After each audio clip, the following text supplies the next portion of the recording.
مزیر کامنتار که میشم میدیم سیزنه. یک کسی برام زنگ زده بود، خودم، مادرم، پدرم، کسایی که پیشم درس خواندن، همسایه من، رفیقای من، دوستای من، گوسفند، گاوه، چیزی که به دهن شما دشنم داد. گفتم مشکل چیست؟ گفت چند همسری؟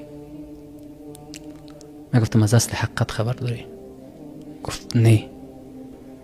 جزئیات برش گفتم، تا امروز معذرت میخوایم. گفتم قصه چیست؟ من از دو همسر من ازشون معذرت میخوایم. با کسای ازدواج کردیم که در گذشته ازدواج کرده بودن، شوهرشون فوت کرده، هر دویشون.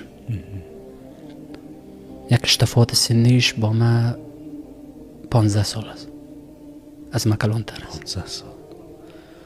دیگه ایشم از من کلانتر است و دو فرزند که از یتیم است، همراه من می باشه. من از این خاطر پیشتر گفتم کاش قضاوت بیجا در مورد مردم نمی کردیم.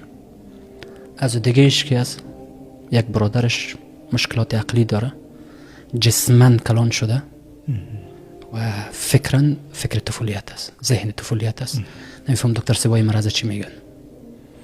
امروی ما زندگی میکنه، خسرو برک میگنش و مادری از او هم امروی ما زندگی میکنه. در حالی که برداشت مردم ای بوده، ای هم رمز کشایی نمیست. برداشت مردم ای بوده که مراکز آموزشی دارن و زموج آمده روان است گرفته، یکش از مراکز آموزشی نیست و اگرم باشه در مسیری که شریعت دوست داشته در اون مسیر آدم حرکت بکنه، باقی از گفته های مردم نداره. این یک رمز. خب یعنی راز پشت چند همسری ده اینجا بوده. بله دیگه گپ.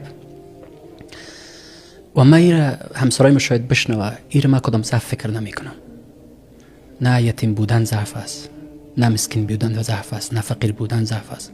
یک کسایی است که حقوقش بیشتر در قرآن و حدیث پیامبر صلی الله علیه و تاکید شده، ولی اونا خوبیایی که دارن، صداقتشون از ما بالاتر است، اخلاصشون از ما بالاتر است، عبادت و بندگیشون نسبت به خدا قوی تر است. من مدیون خوبی هایشون و در عین حال به صداقت و به اخلاص و به مدیریت نظم انضباطشون سلام میگم. یعنی بی نهایت شب و روزشون در خیر و خیرخواهی مردم تر میشه. دیگه اینی یک رمز دیگه بود.